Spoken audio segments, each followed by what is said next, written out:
Buenas noches a todos y a todas. El colectivo Historia GT les agradece mucho su preferencia y a la vez el día de hoy, continuando con nuestro mes de la arqueología, contamos con la participación del doctor Ernesto Arredondo Leiva, que nos compartirá una conferencia bastante importante de la cual vamos a aprender mucho, que es una temática que muy poco conocida y que él ha investigado en su larga trayectoria. La conferencia se denomina El Antropoceno, la gran aceleración y los futuros posibles. El doctor Ernesto Arredondo Leiva es profesor del Departamento de Arqueología de la Universidad del Valle de Guatemala. Es investigador del Centro de Investigaciones Arqueológicas y Antropológicas de la misma universidad. Se graduó de la licenciatura de Arqueología de la Universidad del Valle y doctor en Filosofía por la Universidad de Victoria, en Australia. Durante 20 años participó como investigador, codirector y director de campo de varios proyectos en la Reserva de la Biosfera Maya, incluyendo los sitios Piedras Negras, La Joyanca, Naxtún, El Tzotzl, Huachactún y el Achotal, especializándose en arquitectura de las tierras bajas, mayas y del periodo clásico. A su vez, ha participado como investigador y director en sitios de la costa sur y el altiplano guatemalteco, donde actualmente dirige el proyecto arqueológico Semetabaj de la SAS-UVG de la Universidad del Valle en colaboración con la Universidad de Vanderbilt de Tennessee. Recientemente sus intereses se enfocan en geografía sagradas, arqueoastronomía, etnobotánica y el antropoceno y el cambio climático. Estos dos últimos sobre los cuales ha impartido varias conferencias, talleres en los últimos 5 años. Así es de que tenemos a todo un especialista de esta temática. Le agradecemos mucho su participación y haber aceptado, y el día de hoy vamos a aprender bastante. Pues gracias, Lorena. Espero no se duerman. Para nada. Voy a hacer, antes de comenzar, voy a hacer una aclaración. La temática de hoy es el antropoceno y agregué algunas cosas que teníamos por ahí antes cuando habíamos platicado inicialmente. Pero hice una reducción en vista de algunos comentarios que ayer tuve de parte de los organizadores sobre el tema.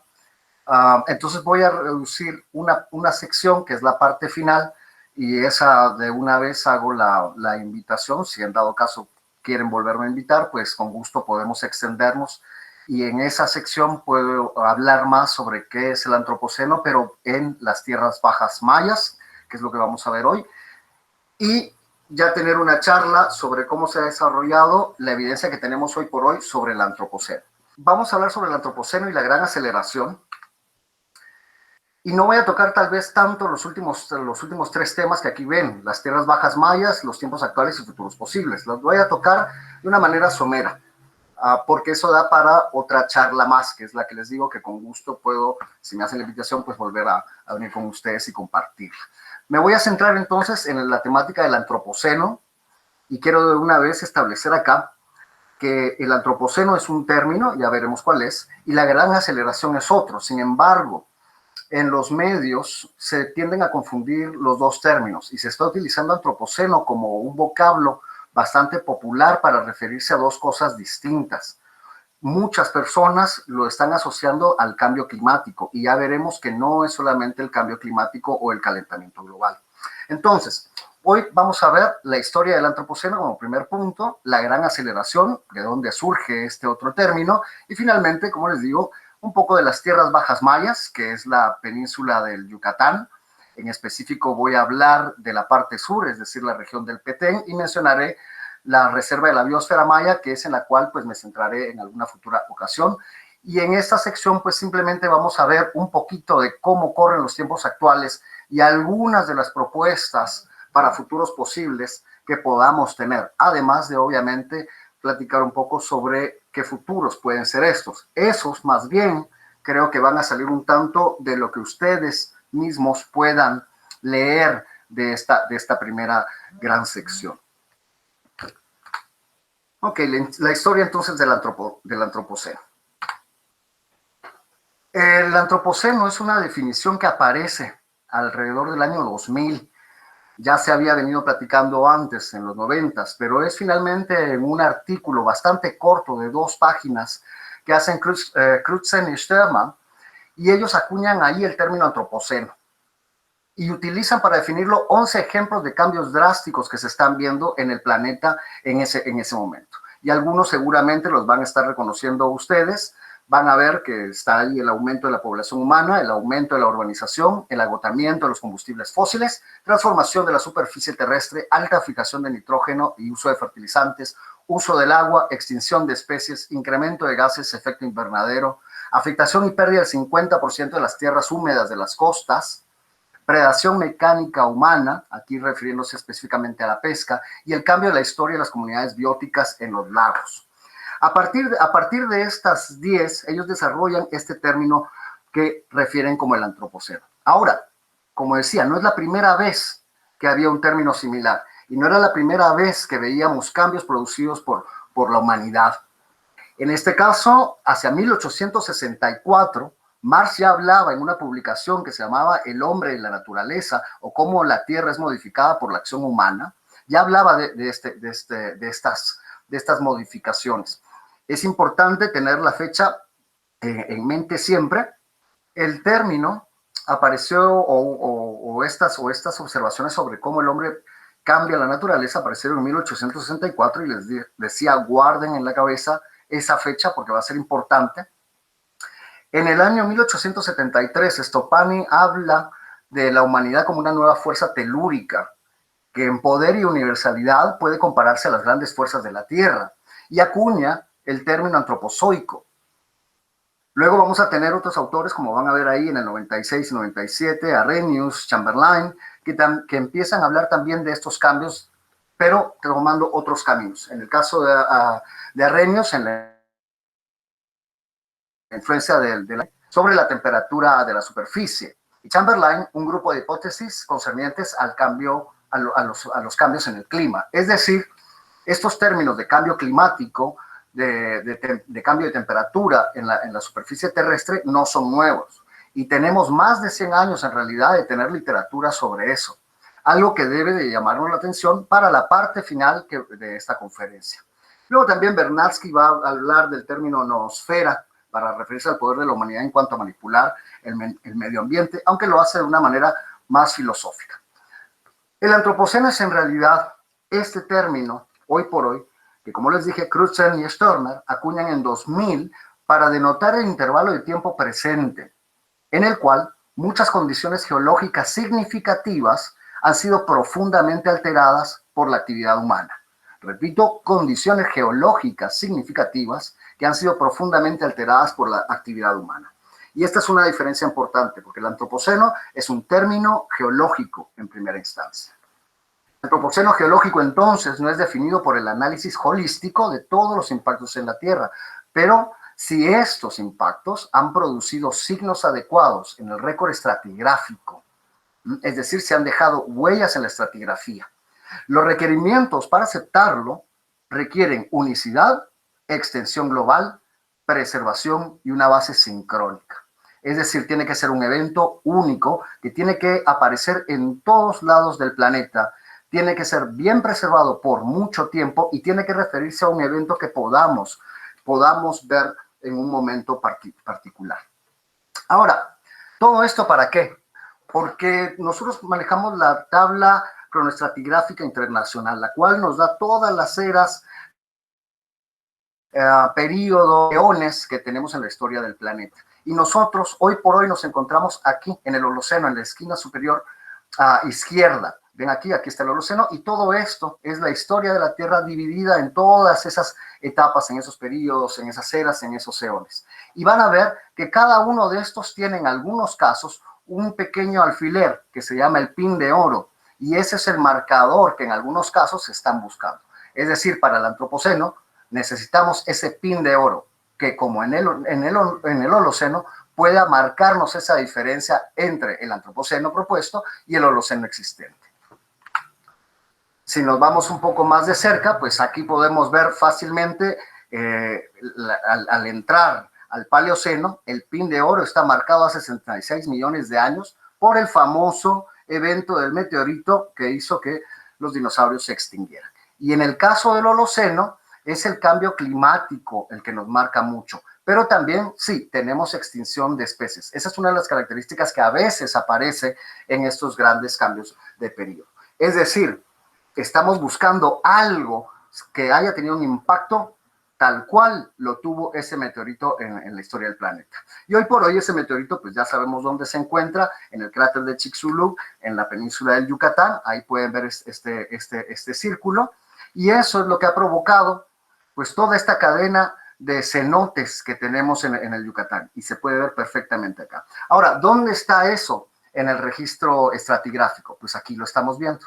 Esta franja nos está hablando de este impacto y de todo el material soltado por este impacto en toda la superficie terrestre. Es decir, podemos encontrar evidencia del impacto tanto en Yucatán, en Chicxulub, como podemos encontrarlo en otros continentes. Abajo está toda la época de los dinosaurios y hacia arriba la de los mamíferos. En otras palabras, y ponerlo más gráfico, si tenemos ese estrato, debajo de él solo vamos a tener una fauna que luego no se repite en otra, fauna y flora, y algunos otros cambios, pero podemos señalarla. Es decir, nosotros estamos en esta etapa de los mamíferos y lo que buscamos es un pin de oro para decir el antropoceno sí existe, sí está ocurriendo. Estas extinciones, como mencionaba, han ocurrido en otros momentos, y aquí tenemos varios de los momentos en que hemos tenido extinciones masivas. Incluso últimamente se está hablando para este periodo, antes de 250 millones de años, que podría estar hablando de otra extinción masiva. Por eso a veces van a escuchar que se habla de 6 extinciones masivas, a veces van a escuchar de otro número. Y la pregunta para nosotros es si hoy tenemos una extinción masiva acá. Bueno, la primera evidencia que nos viene es que nos estamos acercando, según algunos autores, a una extinción masiva, efectivamente. Y en esta gráfica, que es de hace unos 4 años más bien, pues tenemos varios de los animales que se están acercando y de la fauna que se está acercando también a esta línea, porque se necesita una extinción de cierta magnitud. Algunos ya lo proponen, no ha sido totalmente aceptado, pero recientemente, el año pasado, ya otros artículos están apoyando esta propuesta, que sí que nos estamos acercando a una extinción masiva. Evidencias de eso, pues seguramente muchos y muchos ya conocen lo que está ocurriendo con los corales en todo el planeta, y se ha notado especialmente en la Gran Barrera de Coral en Australia, donde tenemos corales sanos, y luego tenemos corales que se están poniendo cada vez más blancos, es decir, están muriendo. El problema con estos corales es que aquí hay mucha vida y es parte de toda la lógica que se necesita mantener para que la cadena siga funcionando. Otras imágenes, como las de Bolivia, pues nos muestran toda esta vegetación bastante clara aquí en rojo, y luego recientemente pues podemos ver el cambio del uso de la tierra, la deforestación que está ocurriendo. Otras escenas más en Sudáfrica, esto es reciente, esto es bastante reciente, incluso el año pasado se habrán oído a inicios de año, justo por estas épocas, un poquito antes, que estaban teniendo problemas de agua y que se estaba llegando al momento cero, es decir, el momento en donde ya no tenían el agua suficiente para poder seguirla consumiendo. Y esta es una fotografía donde tenemos una reserva de agua, y vean el estado en el que se encontraba el año pasado, bastante disminuido. Y otros casos como la selva colombiana, donde otra vez vemos esos cambios tan drásticos. Tal vez lo más famoso para todos nosotros es el caso del Amazonas, bastante resonado en los medios. Y aquí tenemos una foto de 1975, la Amazonia pristina, y hoy por hoy la misma zona, en 2009, bastante deforestada. Y ustedes sabrán que durante este año y el año pasado, pues esa deforestación ha aumentado todavía más. También tenemos cambios en la composición del aire. Y si bien hemos tenido dióxido de carbono teniendo altibajos a través de las épocas, a través de los años. Vean, aquí están los años, esta es la cantidad que tenemos, sube y baja. Veamos cómo sube aquí, acercándose al Holoceno, y luego de pronto tenemos una suba impresionante, totalmente directa, alcanzando niveles que no habíamos tenido nunca antes más. Ahora, para entenderlo mejor, hay que preguntarse qué es el Holoceno, que es la época en la que estaríamos ahora y la cual estaríamos abandonando. El Holoceno es una subida de temperatura que podemos ver acá. Nosotros tuvimos varios periodos glaciales y varios interglaciales, y luego tuvimos una subida aquí, alrededor del año 12.000, 13.000, empezó a cambiar bastante la temperatura y nos establecimos acá. Esta es la temperatura promedio en la cual nosotros nos encontramos ahora. Esta sube en la temperatura. También lo que empujó un poco fue propiciar todo, digamos, el escenario para que pudiéramos tener agricultura. Y como ven, lentamente esa plataforma estaba bajando. Ya se ha hablado desde hace bastante tiempo que posiblemente estábamos regresando a un periodo más frío, a un periodo glacial. Acá vemos un acercamiento de esa meseta y aquí pueden ver la temperatura estimada, marcada por esta línea en púrpura. Este en celeste es el rango donde puede subir o puede bajar, pero es donde se espera que se mantenga esa temperatura. Y vean cómo de 2000 años para acá, que íbamos para abajo, entre más nos acercamos al registro cero, otra vez volvemos a ver esta subida impresionante de la temperatura. Algo que no es muy normal en el comportamiento del sistema de la Tierra. Ahora, las causas para eso se han acusado a varias. Y una que ha salido es obviamente la de la población humana.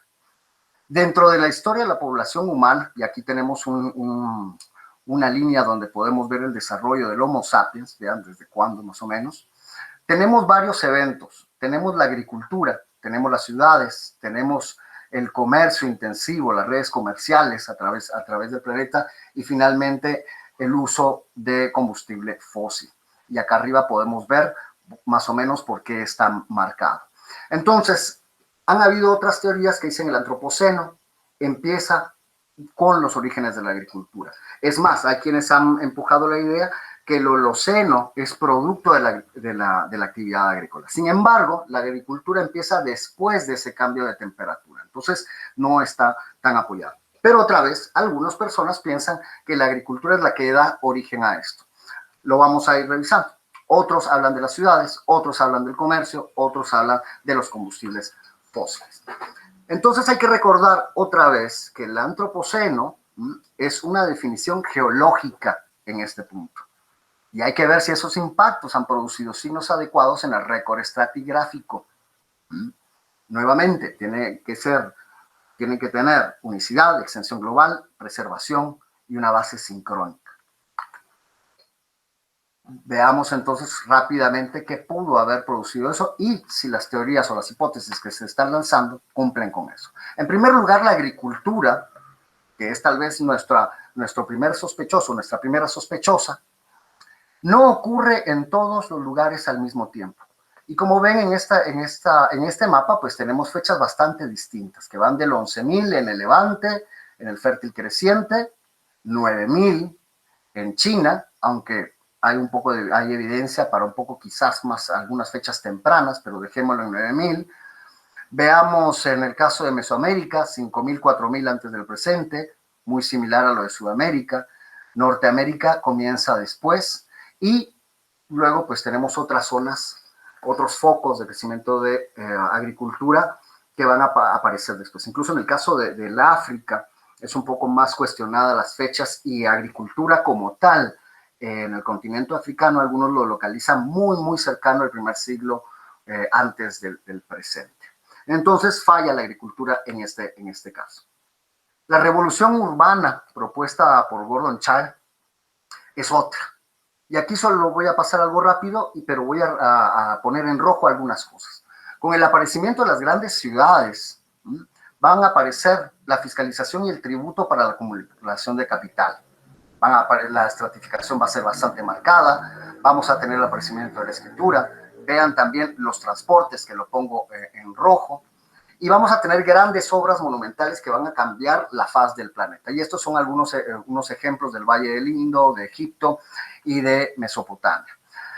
Hay un número creciente de personas viviendo juntas, se especializan las personas, ya la ciudad no es autosuficiente, sino necesita del campo, y eso es una relación importante. Y también es un punto donde se va a recolectar y se van a redistribuir los bienes y servicios, nuevamente importante para el final de la charla. Otra más es la hipótesis Orbis, que esta nos refiere a partir de 1492, con la invasión europea hacia América, y cómo se establece ahí la primera red global de comercio. Pero importante para nosotros también es que hay un intercambio entre biotas que antes estaban separados. América había estado separada por mucho tiempo y ahora empieza un intercambio increíble de especies no nativas, acá y en los otros continentes. Y aquí algo curioso también. Se puede datar, tenemos el polen de maíz que aparece en todos lados del planeta, entonces lo podemos datar, podríamos establecer un pin de oro. Pero vean también la Mirau 2 que aparece en 1570 a 1610.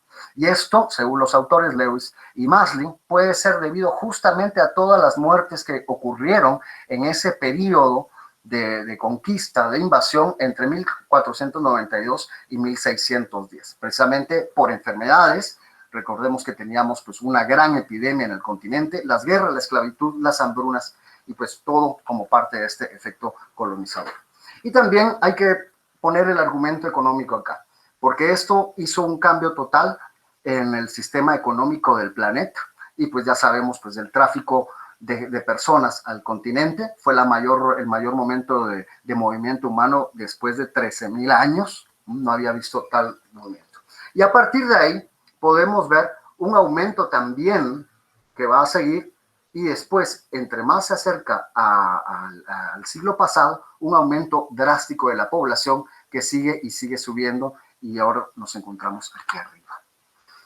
Entonces, ninguno de estos hasta el momento tiene las características geológicas para poder ser utilizado como un momento en el cual podemos marcar el antropoceno, pero también no tiene un origen que ocurra en todos lados, excepto Orbis. Entonces volvemos a la definición de Kreuzer y Stommel. Ellos lo que propusieron fue que con la invención de la máquina de vapor en 1784, pues todo cambió, porque ahí se da inicio entonces la revolución industrial. Y algunas imágenes pues, de Europa en aquellos tiempos, no muy diferente a lo que vemos hoy por hoy en nuestros países. Y como podemos ver acá, en negro son la evidencia bastante más clara, y cómo ese cambio empieza a darse alrededor de 1800, 1850 va aumentando, y así cada vez más. Y sí, la revolución industrial hoy por hoy se puede ver en los estratos, así aunque parezca increíble. Tenemos ya estratos donde dentro de las rocas podemos encontrar materiales de origen humano. Y este es el caso en el norte de España, donde podemos ya ver estas capas. No es el único lugar, se puede observar en otros lugares de una manera tal vez no tan, digamos, geológicamente marcada, pero seguramente ustedes ya podrán haber visto en algunos lugares en Guatemala, yo lo he visto en las costas del Mar Caribe, escenas como esta, donde ya tenemos un estrato de plástico y de materiales bastante más recientes. Pero nosotros no nos hemos quedado ahí. El grupo humano se ha ido más allá de la Tierra, y desde los años 50 hemos empezado a lanzar nuestros objetos al espacio. Y seguramente conocerán el Sputnik en 1957, cómo fue ya este primer satélite que estaba rondando la Tierra. Tenemos también invasión de especies a un espacio anteriormente desconocido. Acá Laika, aunque no fue la primera, digamos, especie del planeta viva que saliera del planeta, porque hubo otros experimentos donde se probó con monos, también con musgos, pero digamos que Laika pues es ya pues el primer ser vivo en realizar una órbita terrestre. Y aquí siempre hago la referencia que qué curioso que el hombre, pues en lugar de hacerlo él, pues siempre manda de frente a su mejor amigo, y pues en este caso le mandó a la pobre Laika.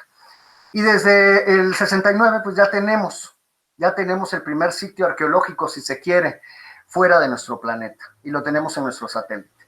Ahora hay no solo uno, sino hay varios lugares en la Luna donde podemos hablar ya de evidencia humana y podemos estudiar el comportamiento humano a través de su evidencia artefactual, y no solo la Luna. También tenemos Venus, por ejemplo, con las sondas mandadas en los años 70, tenemos Marte, por cierto, y tenemos cada vez más alcance. Y lo que estamos construyendo ahora, que es una gran capa, como si fuese un estrato, solo que por fuera de los límites ya de la Tierra. Y es toda esa capa de satélites que hoy por hoy están rondando el planeta y que, por cierto, ustedes ya los pueden ver en su última expresión. En enero de este año, bastante gente reportó haber visto una línea de objetos voladores no identificados, que no son más sino el último proyecto de satélites en masa que se están enviando al espacio. Y esto entra ya dentro de la arqueología espacial, que podemos también discutir más adelante. Y el último dato: a pesar que esa carrera espacial en los 60 por llegar a la Luna dejó a un lado esa velocidad que llevaba, hoy por hoy, y en medio de una pandemia justamente, tenemos 3 sondas que están empezando otra vez una carrera espacial. Hace unos días fue enviado a Marte la sonda china. Hace unos días también Emiratos Árabes Unidos envió otra, la Mars Hope, y hoy, justamente hoy, fue enviada la sonda Perseverance de Estados Unidos. Sin mencionar, obviamente, al cubo Quetzal 1, que también nos muestra cómo esta cuestión de la carrera espacial se expande no solo a las grandes potencias. Este momento, entonces, estos momentos recientes nos han traído algunas cosas con las que quizás podamos datar este evento que estamos buscando. Y esos son materiales nuevos. Y como ya vimos antes, el plástico es uno muy importante. Y acá tenemos la curva, como a partir de los años 50 aproximadamente empiezan a salir muchos materiales nuevos. Acá tenemos el aluminio en rojo, tenemos el concreto y los plásticos abajo. Y en esta otra, que siempre digo también que esto para los ceramistas es bastante común verlo, como nosotros vamos haciendo nuestras seriaciones de frecuencia y cuestiones así, podemos ver cómo a partir de los años 50, todos esos plásticos que ya empezaban a aparecer antes, como los LPs de vinilo, el nylon, los PVC, empiezan cada vez a volverse más y más diversos, llegando acá en este caso hasta los discos compactos. Entonces esto es una pista que nos da el comportamiento dentro de la revolución industrial, de quizás dónde podemos empezar a encontrar algo que esté en el ambiente y que pueda ser datado a tiempo a futuro. Esta es solo una gráfica del modelo de distribución de microplásticos en la superficie oceánica hoy por hoy. Y como pueden ver, también hay un registro de nuestra actividad humana en la superficie pues, del océano, en el suelo oceánico, y en cantidades bastante grandes. Por cierto, acá aparece Guatemala y pueden comparar la cantidad en toneladas o de millones de toneladas que se producen. Y aquí podemos entonces ver las emisiones de CO2, cómo se han ido aumentando. Y cuando se empezó a hacer esta propuesta del antropoceno, que daría luego pie para la gran aceleración, fue notado por los autores 3 grandes etapas. Y vean cómo en 1775 las emisiones están en 279. Para 1925 van por 305 y en 2005 ya estaban en 379. Esto les dio la pauta también entonces para empezar a ver otros marcadores, uso de agua, por ejemplo, población, consumo de fertilizantes. Incluso se puso a los restaurantes McDonald's como dato curioso, lo pueden ver, y cómo todos estos empezaban a dar una señal de dónde que pudiera ser trazado. Sin embargo, la revolución industrial no ocurre al mismo tiempo en todos lados. La revolución industrial ocurre primero en Europa, sobre todo en el norte, en Inglaterra, Alemania, Dinamarca, estos países, y poco a poco se va extendiendo por los continentes. Tanto así que vean que Guatemala la ponen a mediados del siglo XX como la llegada de la era o de la revolución industrial. Y hoy por hoy incluso no sé cuándo es que deberíamos de marcar a Guatemala como un país pues, ya industrializado totalmente. Pero llegó esta fecha, 1950, y aquí la propuesta era que en esta fecha se podía localizar un pin de oro. Y ese pin de oro no es nada más ni nada menos que la explosión nuclear Trinity, en 1945. Esto marcó un antes y después en el registro geológico. Es cierto, es 1945. ¿Por qué 1950? 1950 se ha escogido como una fecha más ajustada porque ahí en 1950 ya tenemos un registro mucho más grande.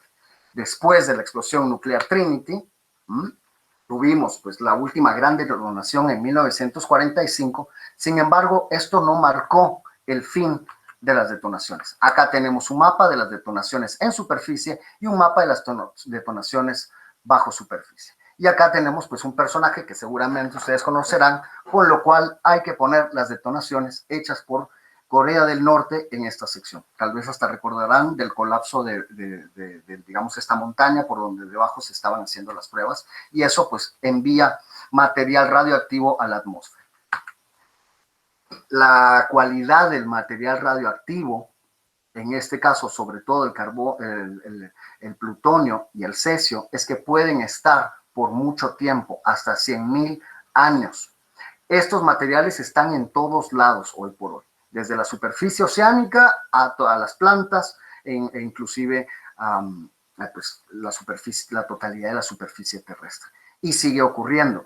Esto no solo es por explosiones atómicas, esto también es por emisiones que pueden darse en plantas nucleares. Ya tuvimos Fukushima hace poco, tuvimos también un evento atómico en Rusia que no fue muy publicitado hace apenas 2 años y mucho, y no salió en los medios sino hasta el año pasado, pero fue registrado antes en Europa.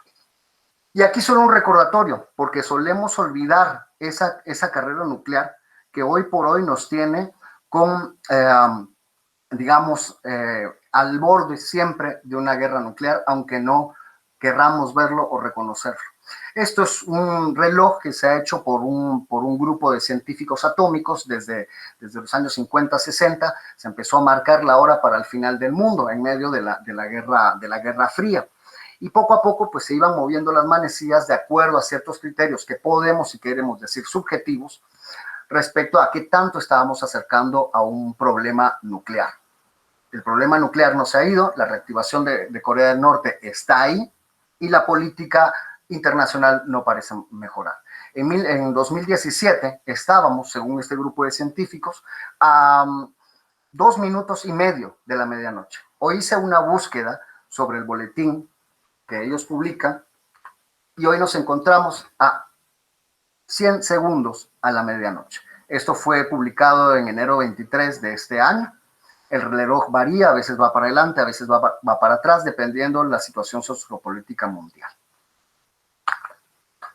Y para que no nos olvidemos de eso, porque es un peligro latente, que día a día no lo tenemos enfrente, este es solo para ilustrar lo que hoy por hoy nos podría ser una bomba atómica de 1.2 megatones que está dentro del arsenal militar estadounidense. Ahí está la ciudad de Guatemala. Pueden ver los diferentes círculos que están acá explicados. En todo caso, los que estén en esta zona rojiza, pues van a tener quemaduras de 3er grado y pueden ver cómo, si la detonamos ahí en el Parque Central, pues esa onda estaría llegando fácilmente a Villanueva. Pero una explosión es una cosa, y aparte es toda la lluvia y todo ese movimiento de esa nube que quedaría de material radioactivo, que como ven, se puede extender teóricamente hasta Dangriga en Belice.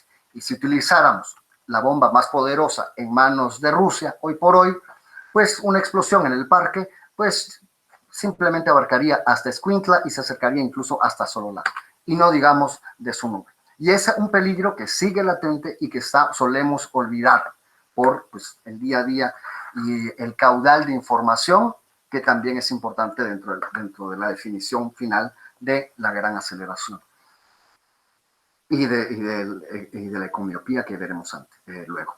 Ahora, toda esta propuesta del antropoceno, que encuentra entonces su pin de oro con las detonaciones nucleares, lleva a algunos autores a hacer la propuesta de la gran aceleración. Y la gran aceleración va a tomar varios de esos mismos factores que vimos antes: población, emisiones de CO2, pérdida de ozono, uso del agua, pérdida de bosque tropical y así, para hacer notar cómo a partir de los años 50, un poco antes, un poco después en algunos casos, Las actividades humanas muestran una aceleración notable. Insisto, en esta parte vuelvo a decir, si uno va al doctor y ve que digamos, los exámenes muestran una aceleración así, pues es evidente que el paciente está en algunos problemas. Ahora, la propuesta que se hace Stephen Crutzen y McNeil es que la gran aceleración es el rango de firmas globalmente extensivas y abruptas durante mediados del siglo XX. Ahí va el desarrollo económico, industrialización, explotación de minerales e hidrocarburos, la manufacturación de nuevos materiales como plásticos, el surgimiento de megaciudades, importante, recuerden lo de Child, y el incremento de las extinciones de especies e invasiones de especies, recuerden a Leica. La gran aceleración, entonces, intenta capturar la naturaleza holística, comprensiva e interrelacionada de los cambios post-1950 que barren las esferas socioeconómicas y biofísicas del sistema de la Tierra, abarcando más allá que el cambio climático. Es decir, esto ve mucho más allá, muchos más factores que el antropoceno y también, de paso, mucho más allá que el cambio climático, que es lo que nos llama a todos la atención. ¿Por qué lo subrayo? Porque mucha gente levanta la bandera del cambio climático. Y este cambio de la gran aceleración tiene implicaciones mucho más grandes y unas ramificaciones que no las estamos tomando en cuenta en el día a día.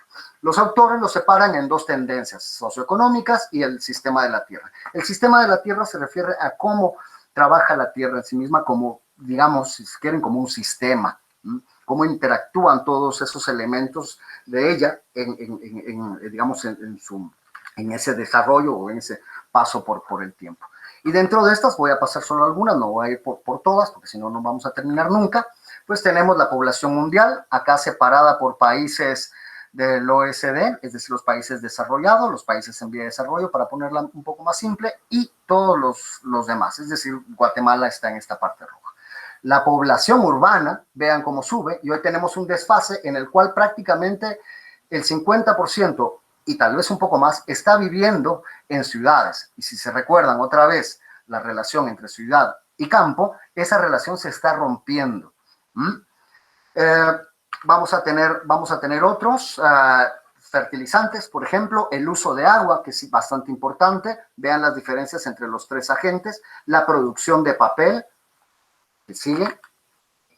Las telecomunicaciones, esto va a ser bastante importante y el mapa que está detrás prácticamente habla en parte de las comunicaciones. El transporte, como también aumenta, el uso de energía primaria, el turismo internacional, que eso es de lo que quisiera hablar para una siguiente ocasión y cómo se ve el impacto justamente en las tierras bajas del sur. El ozono, que aquí pueden ver cómo se logró detener luego de este gran agujero que teníamos y cómo sí se pudo hacer un cambio y sí se pudo hacer la meseta, como quien dice, detener la curva, para los que les suene eso, en cuanto al ozono. Pero vean los demás. Metano y otros elementos, nuevamente al azul. El nitrógeno en las costas es bastante terrible. Esto también para arriba. La acidificación de los océanos. Hoy por hoy tenemos zonas muertas donde no hay oxígeno en el mar. Y vean la captura marina, también al alza. En algún momento, pues ya habrán oído ustedes de cómo se tiene peligro hoy por hoy de justamente agotar los recursos en términos de pesca. Tierra domesticada, degradación de la biosfera terrestre, pérdida de foresta tropical, la temperatura, que para todos es bastante conocida, pero nos olvidamos de esta. Y eso nos da, por ejemplo, visualizaciones como esta, donde entonces vemos las emisiones que se están produciendo, sobre todo en el hemisferio norte, y que están dañando ese sistema de la Tierra del cual me refería yo antes. Eso conlleva anomalías en la temperatura, que es el aumento en las temperaturas a nivel mundial. Vean acá cómo ha ido subiendo y de pronto cuando llega a 1990, ahora empieza para arriba y cada vez más para arriba, y en 2017 habíamos llegado a límites que no debimos haber llegado. Esto es un ejemplo de cómo ha cambiado la temperatura por regiones desde finales de 1800 y otra vez vean cómo cada vez más todo aumenta en cambio drástico y también cómo va aumentando a partir de los 1950, a veces con avances, a veces con retrocesos. Entonces, en este caso, lo que estamos viendo, lo que les presenté, es cómo eso que ya antes habíamos visto, metano y dióxido de carbono, de tener un récord normal, pasan a salirse directamente de los cuadros. Y eso nos estaría entonces explicando por qué esta temperatura estimada se sale de esos límites esperados. E igualmente con esta que también la habíamos visto antes. Y en cuanto, vuelvo a repetir, no es solamente el calentamiento global, acá podemos ver varias de las zonas muertas oceánicas que tenemos. Es decir, en estas zonas prácticamente ya no se puede tener pesca porque está tan altamente contaminado que los niveles de oxígeno han cambiado. Y eso incluye la península de Yucatán, la península, la bahía de Nicoya y algunas zonas ya sobre nuestras costas. Es decir, el cambio se está dando y no le estamos prestando atención. Ese cambio, lo que lleva a los autores a expresar con esta ilustración, es que estamos empujando ese sistema de la Tierra que estaba más o menos en esta especie de guacalito, siempre le digo guacalito, pero, y que está representado por esta pequeña canica que se puede ir moviendo acá. Con la agricultura hicimos algunos cambios en la tierra que dieron un margen a variabilidad mayor. En la revolución industrial este cambio se amplía, pero hacia 1950 lo estamos rompiendo y corremos el peligro entonces de caer en otro estado muy diferente al cual hemos conocido en el Holoceno. Esto seguramente lo habrán visto, son modelos para, o más bien son, son ilustraciones para mostrar cómo estamos durante el último siglo sobrepasando los límites planetarios de la capacidad de carga. Y hay varios de los, por ejemplo, aparece el ozono, que van a ver cómo se reduce, lo logramos detener, pero siguen otros elementos sobrepasando. Y eso da para mucho, porque también se ha tratado de explicar con modelos matemáticos. Esa es la expresión de Kaya que trata de explicar cómo llevar estas emisiones a un balance. Pero el balance solo se logra llevando esto que está en verde, que es la población mundial y la renta per cápita, ¿no? Balancearla justo con todas las necesidades de energía que usamos y que necesitamos.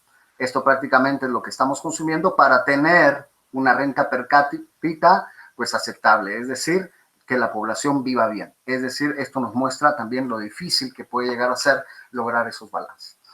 Ellos terminan, y con eso termina esta parte, la gran aceleración, con tres opciones que nosotros tenemos como población mundial. Y una es seguir el business as usual o seguir como estamos, en el cual ellos ven que las instituciones, el sistema económico que produce esta gran aceleración continúa dominando los asuntos humanos y por lo tanto lleva a un probable colapso de la sociedad moderna globalizada como un posible resultado. Ven la mitigación, otra vez, que es tomar alguna presión humana fuera de este sistema de la Tierra, quizás mejorando las tecnologías, quizás administrando y haciendo un uso inteligente de los recursos del planeta. Eso para reducir la modificación humana en el medio ambiente global y evitar así que el sistema de la Tierra empiece a funcionar de una manera diferente a la que la conocemos y que nos está llevando a muchos problemas. Y finalmente, las opciones de geoingeniería, que no voy a entrar en ellas, pero son mucho más drásticas y ahí pues ya tiene consecuencias éticas mucho más discutibles, pero igual podemos otro día hablar.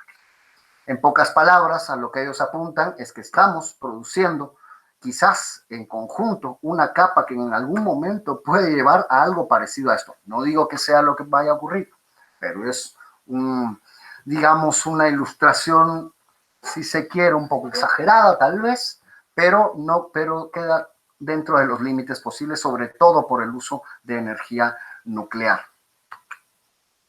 Ahora, ya para empezar a hacer la desaceleración, veamos rápidamente qué nos enseñan las tierras bajas. Y otro día hablamos más a profundidad de eso. En las tierras bajas, en el Petén y en el sur de Yucatán, tenemos una historia a veces de colapsos. Y tenemos el preclásico tardío, donde vemos deforestación intensa, guerra, conflictos, abandono de asentamientos, migraciones, reducción poblacional. Eso se repite en el clásico tardío. También vemos un incremento poblacional que luego va para abajo, deforestación, guerra, migraciones, problemas de alimentación y finalmente un colapso de las élites. Y con eso, pues una ruptura en la complejidad de la sociedad. ¿Hubo intentos para mitigar eso? Sí, los hubo. Solo también para ilustrar, esta es una imagen LIDAR que trabajó Luca Thomas, parte del equipo del proyecto La Corona, donde puso cada estructura que ha sido registrada por LIDAR en blanco, como que si tuviera una pequeña luz en la noche. Esto es prácticamente una vista, si se quiere, satelital, de todas las casitas, de todas las casitas que estaban en las tierras bajas para el final del clásico tardío. Entonces vean un aumento impresionante de población. Por cierto, esto es Tikal, hasta acá estaría Huachactún, esto es el Sots, acá está Nashtún, por acá está La Corona, ya un poco más con menos gente.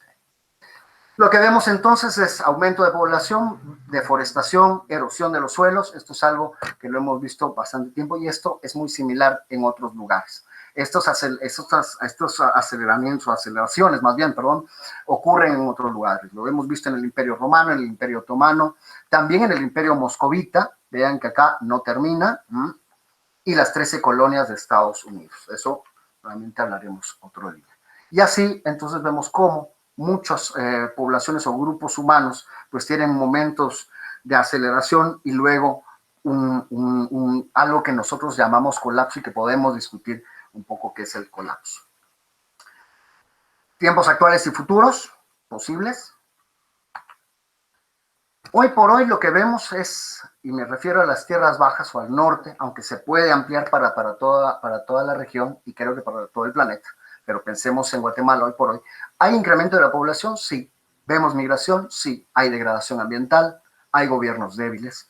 ¿Hay incrementos en los niveles de violencia? ¿Incremento en la urbanización? ¿Reducción de la cubierta forestal? ¿Cambios en la superficie de la tierra? Y uso del agua también de una manera desproporcionada.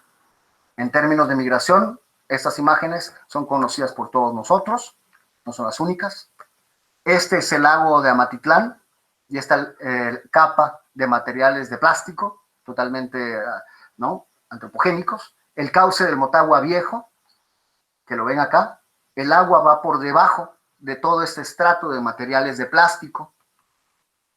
Vemos también la desembocadura del Motagua. Estas fotos fueron famosas, estas son islas, ¿no? Que también se mueven hasta Honduras y hasta Roatán, y no son solo particulares a esta región. Y entonces, frente a eso, tenemos también más evidencia. Esto es la cobertura forestal trabajada por la Universidad del Valle. En una próxima ocasión les voy a mostrar las proyecciones porque no quiero meterme muy específico en eso, entonces por eso vamos a ver esta y nos vamos a quedar en tiempos actuales. Esto es cómo hemos perdido cubierta forestal desde el año 1974. Y vean este periodo, 1974-79, toda esta región en verde llena de foresta, incluso vean parte de la Boca Costa, acá está la ciudad, al 84-89, al 91, al 96, que es donde se hace, o ya se tiene la reserva de la biosfera maya, y hasta el año 2001. Un cambio ciertamente drástico. 2006, 2010, y que es prácticamente donde nos encontramos hoy, 2012. Si nos vamos a una herramienta mucho más sencilla, y esto lo pueden hacer cada una en sus casas, tenemos la fotografía de Google Earth de Petén de 1986, y acá es donde quizás nosotros podemos entender la relevancia que tiene la gran aceleración y la implicación todavía más grande que tiene en términos geológicos estos cambios antropocénicos. Pero al verlo más de cerca, quizás entendemos más la realidad porque nos toca. Petén 1986, Petén 2000, Petén 2017.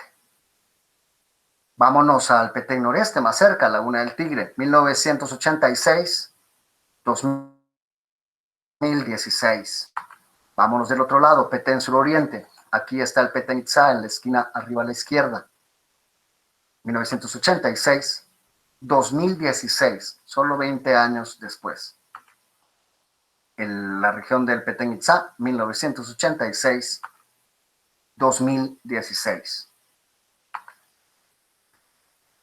Y ese tema de ecomiopía lo dejaré para el futuro, hoy lo vamos a tocar, pero lo vamos a ver quizás en el futuro. Ecomiopía es la tendencia de las sociedades de ignorar, no reconocer y fallar en actuar ante nueva información que contradice los arreglos políticos, normas sociales o visiones del mundo. Tendencia de las sociedades de ignorar, no reconocer y fallar en actuar ante nueva información que contradice los arreglos políticos, normas sociales o visiones del mundo. Les recuerdo que por lo menos de calentamiento de la superficie terrestre hemos estado hablando de eso por más de un siglo, o al menos en la literatura tiene más de un siglo de estar. Aquí los autores Casagrande y colegas ven un problema en el manejo de la información, algo que hoy por hoy, en estos tiempos de pandemia, ustedes pueden notar desde que empezó, cómo el manejo de la información puede ser confuso. Hablan también de la asimilación filtrada de la misma, negándose a cuestionar la naturaleza del problema. Es decir, se ataca el problema, no se ataca la naturaleza del problema, pero otra vez, la asimilación filtrada de la misma. El individuo filtra esa información y se niega a ver información científica que se le está mostrando. Y la tendencia, en este caso de este estudio particular, que otro día puedo hablar más, la tendencia a tener fe en la tecnología. Esto parte de un estudio hecho en el Mississippi, en Estados Unidos. Y la respuesta mucho del grupo con el que trabajaron fue esta tendencia a tener fe en que la tecnología va a resolver los problemas. A esto ellos les llaman ubris tecnológica. Y en esta parte, yo digo que en el caso guatemalteco, pues tal vez no tenemos tanto fe en la tecnología. Algunos la tienen en otros lugares como un gobierno, pero sí, también en Guatemala yo creo que hablamos de una ubris teocrática o teológica, ¿no? Y nos negamos a ver la evidencia que está frente a nuestros ojos. También ellos ven el papel jugado por el capital como un factor que altera nuestras relaciones humanas y con respecto al planeta, y por eso también sugieren el uso, no solo ellos, sino otros también, del término capitaloceno. Algunas de las cosas que sí resaltan, finalmente, para ir cerrando, es la desigualdad que vemos, y lo quiero traer acá porque encaja muy bien con algunas de las cosas que vamos a ver en otra ocasión más cerca de nosotros. Y es los alimentos, por ejemplo. Producimos 60% más de lo que necesitamos.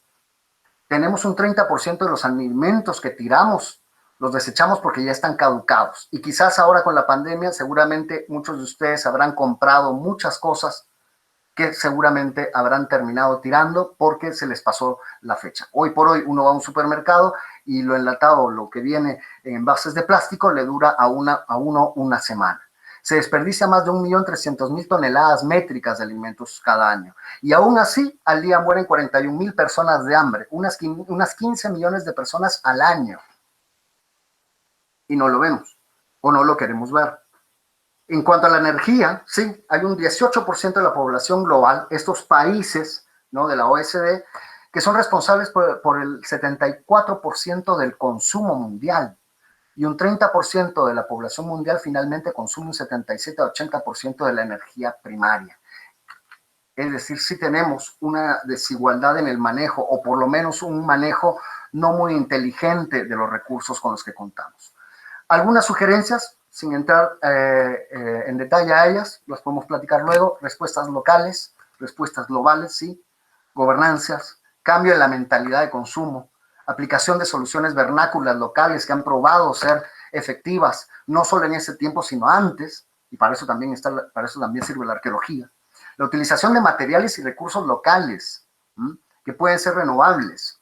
Conceptos también, y el cuestionamiento del concepto de qué es el buen vivir, y la distribución más equitativa de la comida y en realidad de todos los recursos. Para poner un ejemplo, tenemos algunas comunidades en el Petén, donde vemos en el caso de Uaxactún, el área agrícola que utilizan, ven los pequeños puntos acá, eso es lo que utilizan en cuanto a los recursos, digamos, dedicados a la agricultura. El caso de Carmelita, que lo extiendo hasta acá, esta parte ya es un avance de la frontera agrícola que viene desde el sur, pero nuevamente no es muy distinto a lo que vemos en el caso de Uaxactún. Mientras que en otros lugares, por muchas otras razones que también vienen al caso y que tienen que ver mucho con el manejo del capital y estos intereses del capital, vean cómo pequeñas poblaciones, más pequeñas que las dos anteriores, están con zonas mucho más vastas. Termino entonces así, solamente recordando otra vez que es cierto, y ustedes lo pueden buscar, y les recuerdo cómo teníamos Petén, cómo era el estado de la biosfera en 1986 y cómo varió al 2000 y cómo hoy lo tenemos en 2017, hasta hace un par de años. Es importante tomar acción, no es solamente el calentamiento global, no es solamente el cambio climático, hay muchas más cuestiones que están empujando al planeta fuera de sus límites normales de comportamiento. Y el momento de actuar es ahora, porque el reloj sigue corriendo. Muchas gracias. Bueno, muchas gracias, doctora Redondo, por su presentación tan reveladora y la verdad tan dramática a la vez, porque sí trae a la palestra la discusión de el impacto que se tiene sobre el planeta, ¿no? Entonces, aprendimos bastante y esa magnífica relación que plantea multidisciplinaria es una investigación de muchos quilates. Muchas gracias por ella. Entonces pasamos Pues espero no haberlos dormido. No, para nada. Nos tenía bastante entretenidos descubriendo tantas cosas que pasamos por alto. Entonces pasamos ahora a la etapa de preguntas. Entonces, Edwin García pregunta, ¿tendremos tiempo de revertir algo? Uy, bueno, aquí hay que ser lamentablemente fríos.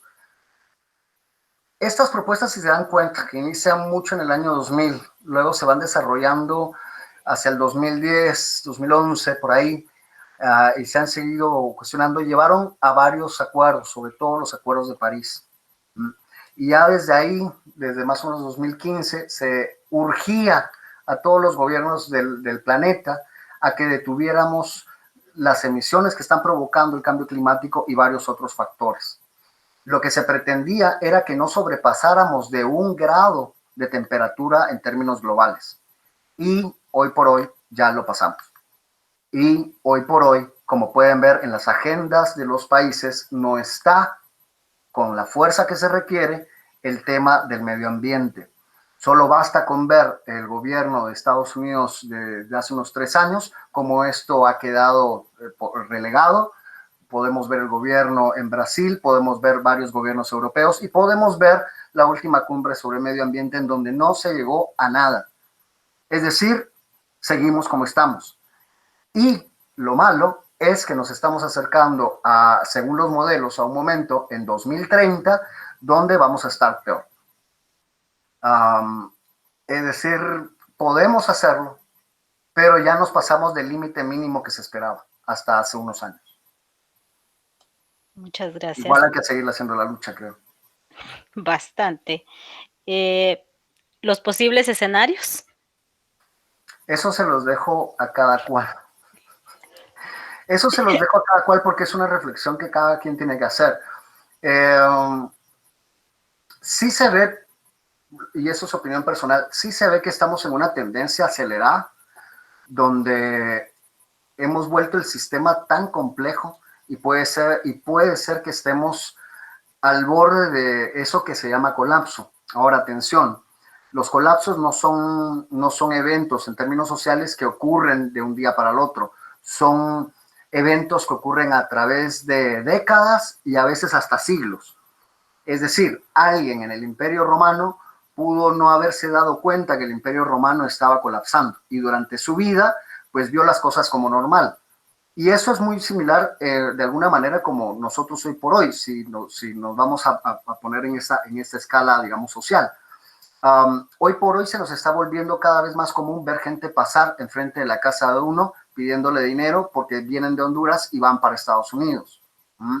Hoy por hoy es tan común ver en los diarios asesinatos, varios asesinatos todos los días. Para nosotros se nos ha vuelto tan común eso. Y eso, si lo vemos desde otro nivel, si nos alejamos, digamos, digamos, a una escala arqueológica, si se quiere, al reducir todos esos eventos, uno ve que existe un colapso o ve que existe una problemática social muy, muy intensa, pero el individuo puede no notarlo porque lo asimila de una manera como que si fuera normal. Digamos, alguien viviendo en Tikal en el año 650 o pongamos 700, un niño o una niña que nace en el 700 es parte de la élite de Tikal, quizás no se da cuenta que la cosa está viéndose para abajo. Pero cuando tiene 70 años está en el año 770, donde todavía la vida, digamos, en Tikal es bastante activa. Sus hijos y sus hijas van a tomar como normal muchas de las cosas del contexto en el que viven y no lo van a ver como algo tal vez tan drástico, aunque obviamente sí hay eventos drásticos que pueden empujar algunas de estas cosas. Yo pienso que es desalentador, pero insisto, no hay que pensar tampoco en los colapsos como algo que mañana ya se terminó, excepto la guerra termonuclear, que eso sí sería un problema porque hoy por hoy fácil hay 1.300 ojivas nucleares de parte de Estados Unidos y otras 1.300 ojivas nucleares de parte de Rusia, para un total de Rusia de fácil 7.000 cabezas nucleares, algunas desactivadas y otras en reserva, más otras 6.000 de los Estados Unidos, sin contar las que puedan tener otros países como la India, como Pakistán, o en este caso como de Kim Jong-un, aunque sean pocas, pero tienen un evento catastrófico y ahí sí nos podemos enfrentar a un evento que sí drásticamente en un día, 2 días nos cambie el rumbo. Muchas gracias. Elisa pregunta, en Guatemala, ¿qué podemos hacer para revertir el proceso? Una de las últimas diapositivas refería a varias opciones. Una es opciones locales. Las comunidades tienen que ser fortalecidas, las comunidades tienen que fortalecerse. Son la primera, tal vez, línea de acción que nosotros tenemos a nuestra comunidad. Y esa puede ser nuestro barrio, nuestra aldea, nuestra ciudad. Si se quiere, puede ir creciendo a nuestro país.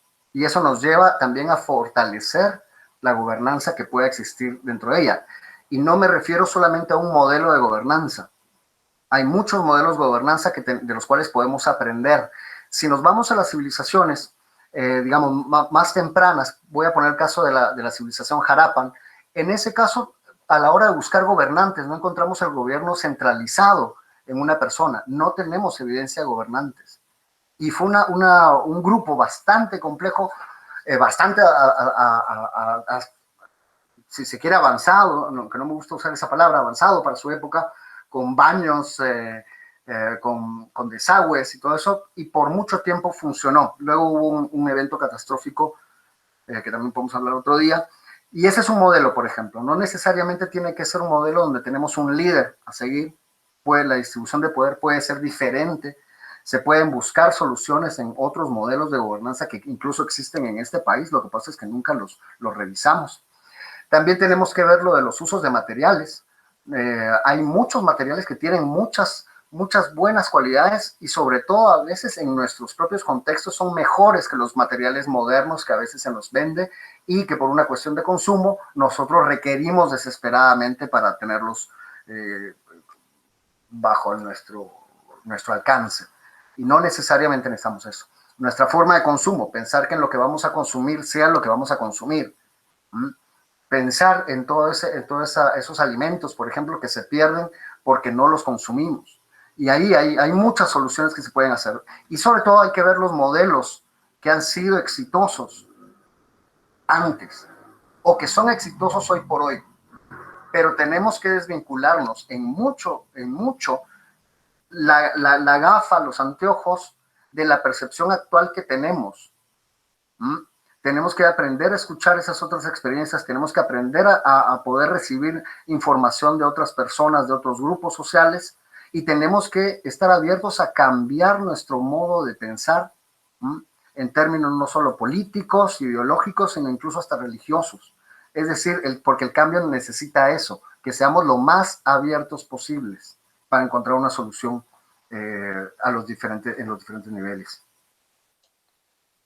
Muchas gracias. Igual, pregunta Elisa, ¿cuáles son las instituciones gubernamentales que deberían de estar involucradas en este proceso? Refiriéndose a Guatemala. Sí, a Guatemala. Y bueno, yo creo que deberían de estar todas en realidad. O sea, esto es un trabajo en conjunto porque o sea, no podemos aislarlas. Obviamente, en el caso de Guatemala, en términos políticos, pues todos los ministerios tienen que estar, porque tanto como el Ministerio de Medio Ambiente tiene que darse cuenta de las realidades y de cómo estamos al borde de un precipicio, en el caso de la del Petén, unas partes de la RDM bastante dañadas, también el Ministerio de Comunicaciones tiene que saber que tienen que encontrar soluciones diversas a materiales que pueda usar o a soluciones que pueda dar o cuáles son las importantes. La economía también tiene que pensar mucho en eso, la educación tiene que pensar en eso. O sea, ahí todo, se involucra todo, todos tienen que estar involucrados, no solo es uno, dos o tres. Muy bien. Catarino Escobar, esta es una pregunta de las redes. Excelente propuesta, doctor. ¿Hay alguna propuesta de ecología sustentable en planes de estudio en las escuelas de Centroamérica? Buena pregunta. Voy a referirme a Guatemala. Por ejemplo, en Guatemala hay un programa donde se trata de inculcar el uso de huertos familiares. Es un programa de huertos escolares. Y el programa es bueno, sin embargo, pueden preguntar cuántas escuelas lo llevan a cabo. En el caso de donde yo trabajo, yo me preguntaría cuántas escuelas, y pensándolo aquí en la ciudad también, cuántas escuelas tienen un jardín donde puedan hacer una pequeña huerta y los niños y las niñas puedan empezar a aprender estos conocimientos. La agroforestería es algo que podemos utilizar. No, eso va, lo voy a explicar muy rápido. Si pensamos en agricultura rápidamente, nos imaginamos aquella gran milpa que se extiende por mucho terreno, o aquel gran cultivo de café, o aquel gran cultivo de cualquier otra especie. Las especies se pueden integrar porque el bosque es un montón de especies integradas, ayudándose unas a las otras. Eso lo podemos reproducir. Y podemos hacer mucho con agroforestería, por ejemplo, aprendiendo de la etnobotánica, también de conocimiento ancestral. Y eso, por ejemplo, se podría fortalecer, por ejemplo. Entonces, en Guatemala sí hay programas para eso, pero lamentablemente no se llevan a cabo. Y ustedes creo que tendrán la respuesta que para dónde se van los recursos. Creo que eso lo conocemos todos. Y esto es algo muy sencillo. Preferimos tener una plancha de cemento en el jardín del patio de la escuela y se nos olvida que la tierra es suelo y que la tierra nos enseña tantas cosas. O sea, no necesitamos tener cemento en todos lados. Ahí estamos rompiendo el balance natural de la tierra. Vean la ciudad hoy por hoy, a pesar de que Guatemala, a comparación de otras ciudades, es bastante verde en algunas secciones. Vean las nuevas, todo lo que es más reciente, estoy hablando, pongamos, de los 80s para acá. O sea, no hay arriates, no hay árboles. Tenemos que conseguir una fruta en un supermercado cuando hasta hace poco podíamos tener un árbol en la esquina de nuestra casa y tener ahí un durazno de gratis. O sea, por eso insisto, tenemos que cambiar las formas de cómo consumimos, de cómo estamos alterando la tierra. Ya, Hoy perfecto. hice una revisión porque yo no pido bolsas plásticas desde hace mucho tiempo, por ejemplo, en la tienda.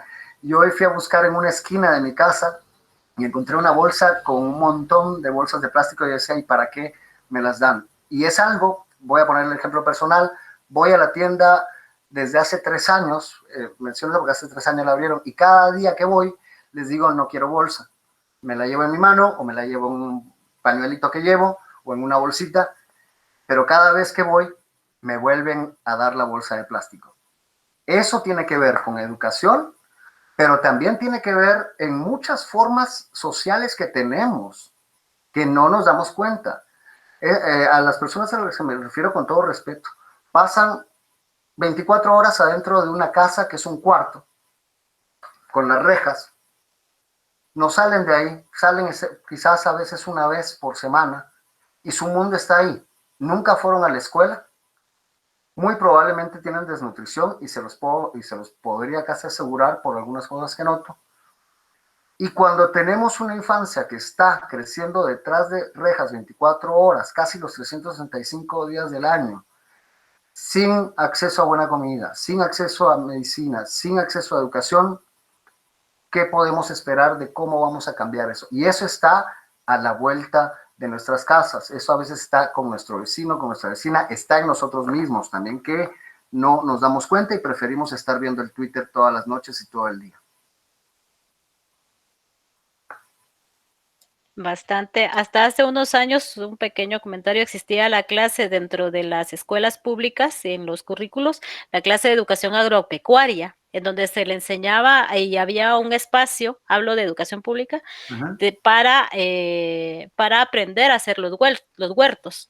Pero con los cambios curriculares, donde se priorizó más la tecnificación y la formación en otras áreas, donde se quita el área humanística, entonces eso cambió. Y eso fue a partir de los años, a mediados de los 90, con las readecuaciones curriculares únicamente. Voy a poner dos ejemplos en esa línea.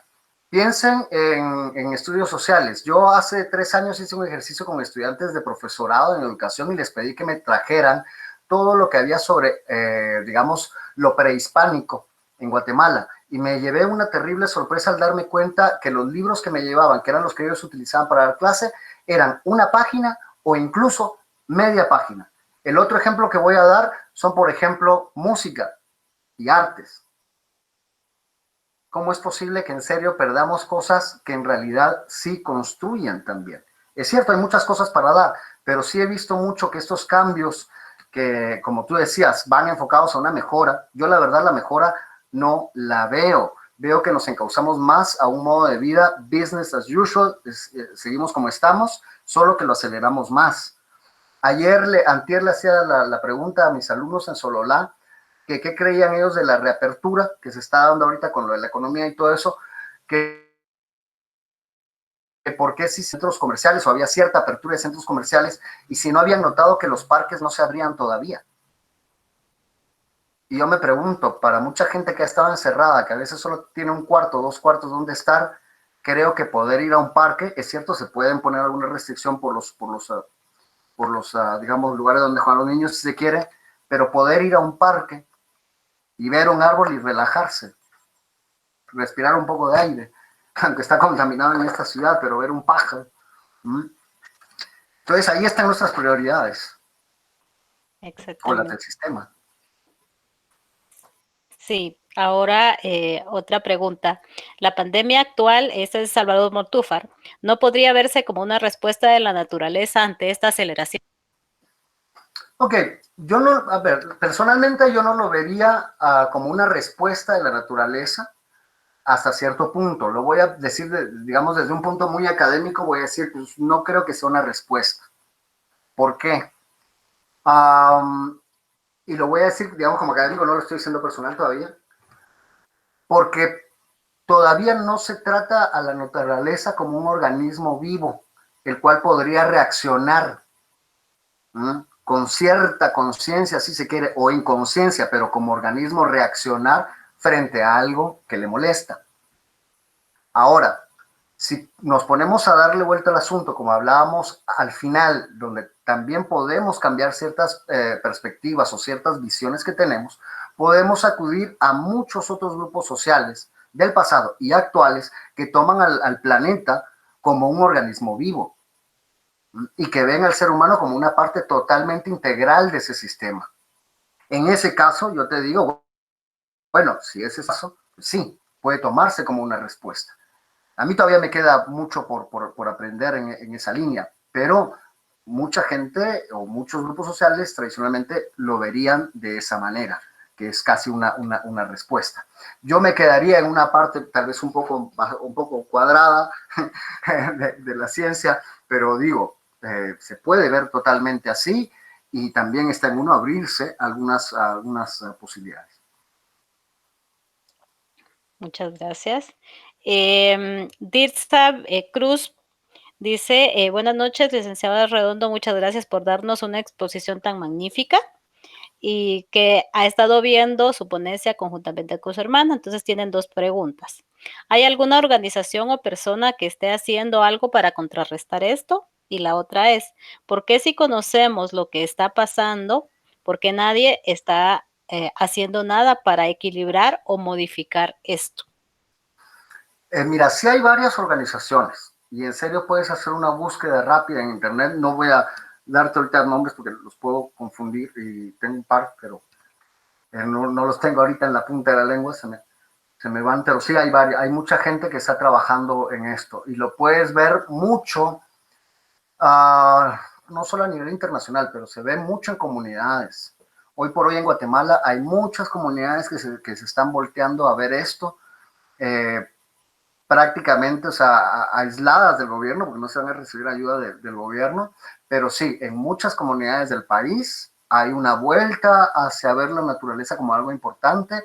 Mucha de la gente vive en una relación mucho más amigable de lo que queremos con la naturaleza, otro montón no, pero sí que las hay. Y la segunda pregunta era, que por pensar en los nombres se me...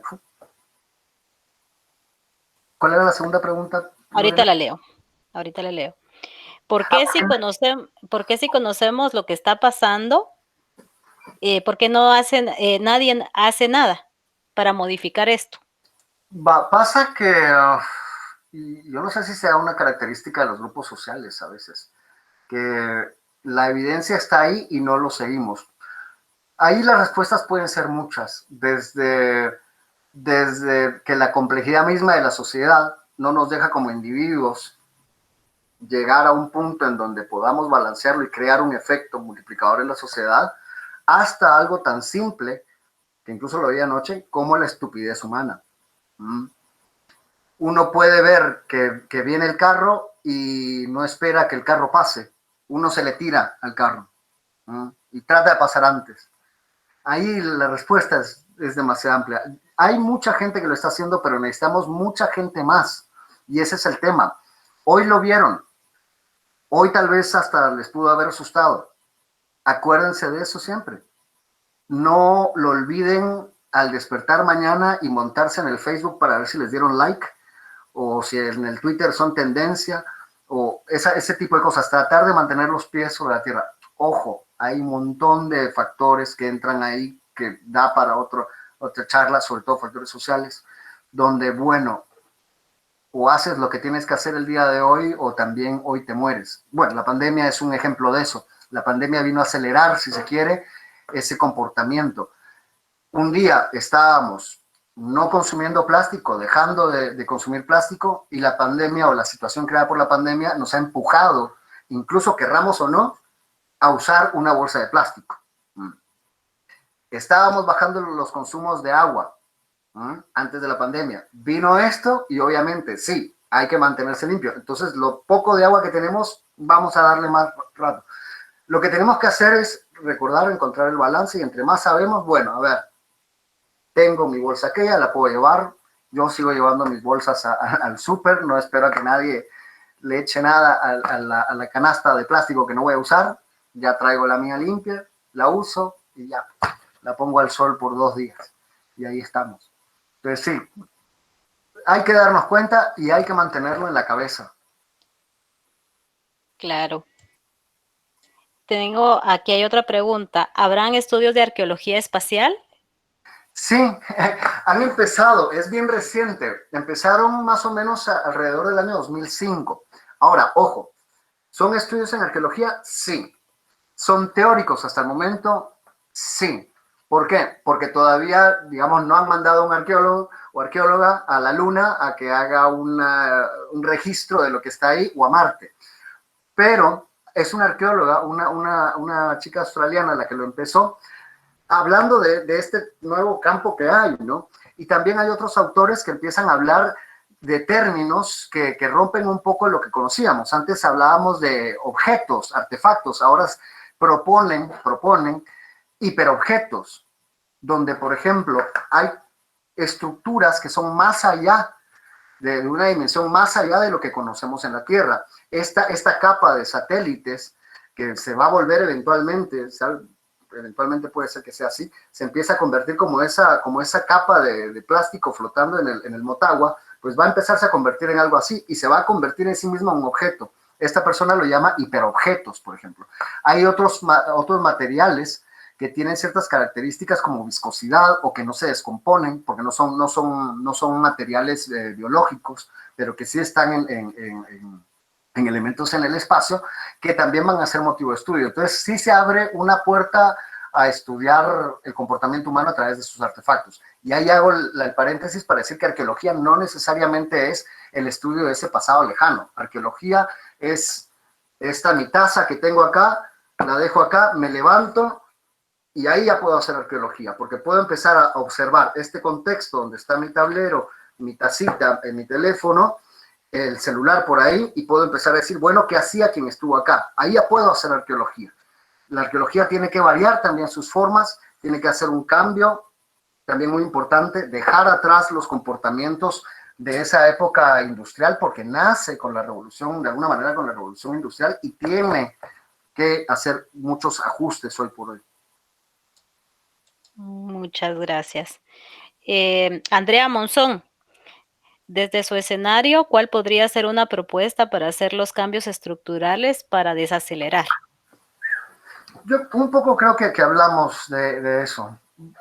Se puede empezar desde el individuo, pero algo que es muy importante es que estos cambios no se pueden dar solamente por individuos que piensan igual o que ven este problema. Tiene que darse a nivel de gobiernos, a nivel global, porque lamentablemente son los gobiernos los que finalmente implementan políticas y hoy por hoy pues son los que mantienen ese control sobre la población y sobre sus conductas, son los que hacen leyes. Por ejemplo, podemos hablar de lo del plástico que pasó, que ha estado pasando bastante acá en Guate y en otros lugares. Tiene que ser también a nivel de gobiernos del planeta. Hoy por hoy tenemos que hablar de población planetaria. Hoy tienen que ser esos cambios los que sean drásticos, porque solo los grandes gobiernos van a hacer parar sus grandes emisiones a través, por ejemplo, de cambios en la industria. Hidrocarburos, reducirlo al mínimo, buscar otras fuentes de energía. Tenemos energía solar, tenemos energía eólica, ahí hay un montón de soluciones. Entonces, pero en ese sentido sí, no solo son los individuos y las comunidades, tiene que ser los grandes gobiernos. Una de las características de los colapsos que hay, que siempre hemos visto en arqueología, es que por lo regular si existe un colapso y hay una descomposición en la complejidad social, los grupos pueden moverse o las dinastías pueden moverse. El problema que tenemos en el planeta es de que solo tenemos un planeta. Aunque, ojo, ¿verdad? Hoy se fueron 3 ondas a Marte y no sé si estamos empezando a repetir un patrón bastante claramente ahí. La pregunta es quién irá primero, ¿no? Y a ver si nos repetimos exactamente lo mismo. Como cíclico. Business as usual. Sí. Sí, Aquí tenemos, perdón. Sí, no, dale, dale. Si no, me voy por otro lado también. Julio Mechú pregunta, ¿este proceso claro a su nivel sería el que afectó a los mayas clásicos que provocó el abandono de las ciudades clásicas? A ver, buenísima pregunta, complejo de responderla. Voy a hacer algo y lo voy a tratar de decir de la manera como más simple, en el sentido para no complicarme yo mismo, porque eso es otra, esas son 20 conferencias más, con un montón de colegas. Hay una cosa, muchas veces cuando pensamos en los mayas, pensamos que los mayas eran los mayas de Tikal, y no es así. Cuando se habla del colapso, nuestros pensamientos van ahí, obviamente por un montón de bibliografía, de documentales, todo lo que se quiera. Hay un proceso histórico ahí detrás importante. Sí, en algún momento los grandes asentamientos del Petén ven un comportamiento extraño, que después de tener una alta en población y de otros factores, una alta complejidad, de pronto hay una disminución bastante notable, hay una vuelta de la foresta, los centros, digamos, los edificios burocráticos se abandonan, los templos empiezan a perder actividad y cuidado, eso a través de un proceso fácilmente de un siglo, no es una cosa de una década, sino que a través de un siglo fácilmente. Y ahí estamos hablando de una población que por lo menos hoy la podemos probablemente definir como una población de habla cholana, que vivía en la región de Petén, Belice, sur de Campeche, Tabasco y parte de Chiapas. Ese grupo de personas, su sociedad sufrió un quiebre a nivel de las élites. Las élites son las que vemos prácticamente migrar, bueno, que son, vemos incluso movimientos desde antes, de cómo las élites empiezan a irse a Yucatán, algunas, otras seguramente se vienen para el altiplano. Y llega un momento donde, bueno, esa aceleración se detiene y esas personas no desaparecen, porque esa es otra clásica que se oye, no desaparecen, es un proceso de despoblamiento lento en el cual hay migraciones hacia el norte, hay migraciones hacia el sur, hay migraciones hacia otros lados, es decir, la gente va a buscar nueva vida a otros lados, y ese es lo que nosotros pensamos como los mayas, aunque no son obviamente el único grupo maya. En otros lados, como en la península del Yucatán, ese comportamiento de colapso, llamémoslo ahora, que vemos en el Petén, de alguna manera puede empujar y alimentar el florecimiento en la región del norte. En el caso de esta región particular para años 700, 800, hay un montón de factores que entran en juego. Nuevamente, y son varios de los que vimos acá. Un aumento de la población bastante grande, eso trae un consumo de recursos muy grande. Se ha hablado de cambio climático, aunque el cambio climático no es tan coincidente, queda un poco por atrás, pero sí afecta a la población que se quedó. Hay un problema de guerras en algunas regiones y la guerra lo que producen son fracturas en el poder, produce muerte obviamente y produce migraciones forzadas, lo cual va a traer problemas a otras poblaciones cuando estas poblaciones desmovilizadas se van moviendo a través de sus territorios. Hoy por hoy lo pueden ver en Europa. En Europa la gran discusión de algunos sectores donde no quieren migrantes, los ven como enemigos.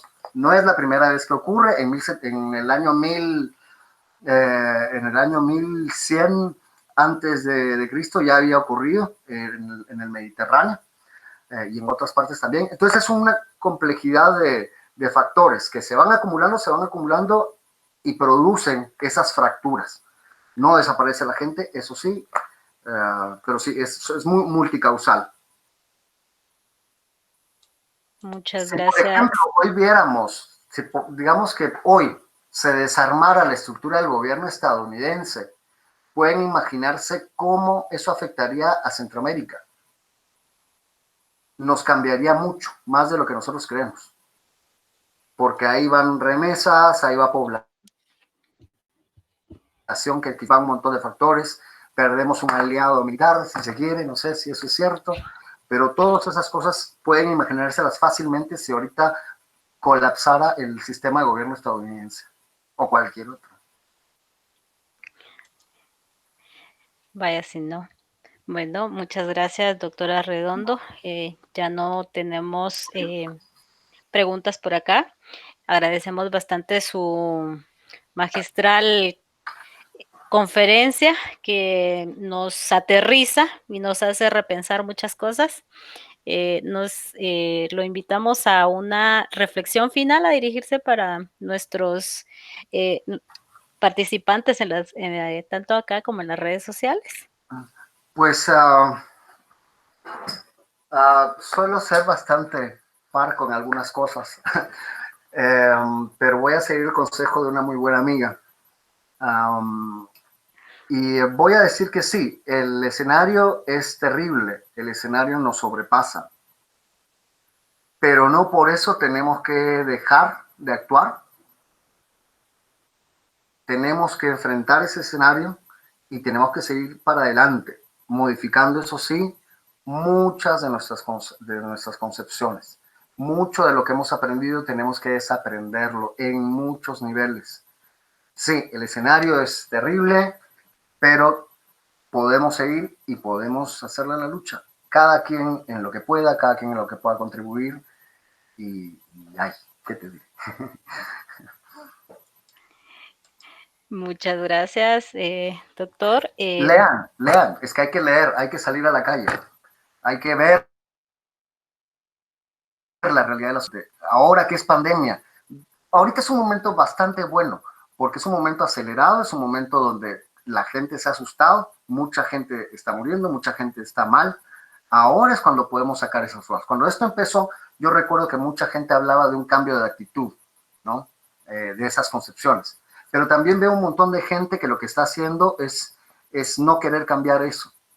Tenemos que sopesarlo, tenemos que ver cómo le damos la vuelta, cómo le damos la vuelta a la tuerca esa. Y que entonces ahí sí sea una nueva normalidad. Si no es una normalidad igual a la que teníamos, solo que con mascarilla y en peores condiciones.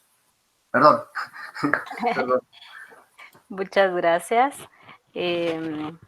Damos las gracias a nuestros seguidores, a nuestros participantes y especialmente a nuestro ponente el día de hoy por tan magistral conferencia.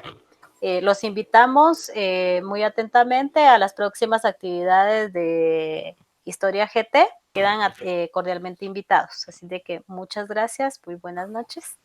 Gracias a todos y todas. Nos vemos entonces. Que descansen por hoy.